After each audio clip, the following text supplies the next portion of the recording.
S ಇನ್ನು ಬಿಜೆಪಿಯವರೇ ಕೆಲಸ ಮಾಡಿಲ್ಲ. ಬೆಂಗಳೂರಲ್ಲಿ ರಸ್ತೆ ಗುಂಡಿ ಮುಚ್ಚುವ ಕೆಲಸ ಈಗ ನಾವು ಮಾಡ್ತಿದ್ದೇವೆ.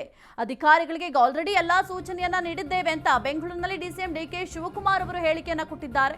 ಇನ್ನು ರಸ್ತೆ ಗುಂಡಿ ವಿಚಾರ ಅಂತ ಬಂದ್ರೆ ಸರ್ಕಾರದ ಮೇಲೆ ವಿರೋಧ ಪಕ್ಷದವರು ಆರೋಪವನ್ನ ಮಾಡ್ತಾರೆ.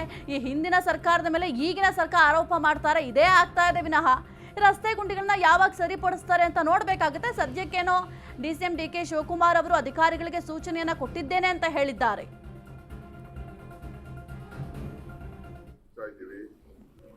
ಮಳೆ ಆಗ್ತಾ ಇದ್ರು ಮುಗ್ತಾ ಇದೀವಿ. ದಿನಕ್ಕೆ ಆಲ್ಮೋಸ್ಟ್ ಒಂದೊಂದು ಕಾರ್ಪೊರೇಷನ್ 1,000 ಗುಡ್ಡೆಗಳನ್ನ ಮುಚ್ಚುವಂತ ಕೆಲಸ ನಡೀತಾ ಇದೆ. ನಾನು ಡೆಲ್ಲಿಗೆ ಹೋಗಿದ್ದೆ. ಡೆಲ್ಲಿ ಎಲ್ಲ ಒಂದು ರೌಂಡ್ ನೋಡಿದೆ.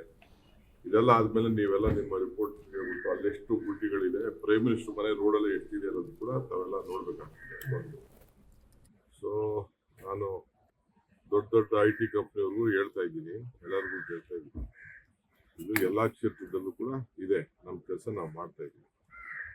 ಸೊ ಇದು ಇಡೀ ದೇಶದಲ್ಲೇ ಇರುವಂತ ಎಲ್ಲ ವ್ಯವಸ್ಥೆ. ನಾವು ನಮ್ಮ ಡ್ಯೂಟಿ ಇದೆ, ನಾವು ಅದನ್ನೆಲ್ಲ ಮಾಡ್ತೀವಿ. ಬಟ್ ಇದನ್ನೇ ದೊಡ್ಡ ಎಲ್ಲ ಮಾಧ್ಯಮದಲ್ಲಿ ಇದನ್ನ ತಿಳಿಸುವಂಥದ್ದು ಬರೀ ಕರ್ನಾಟಕ ರಾಜ್ಯ ಒಂದೇ ಅಲ್ಲ.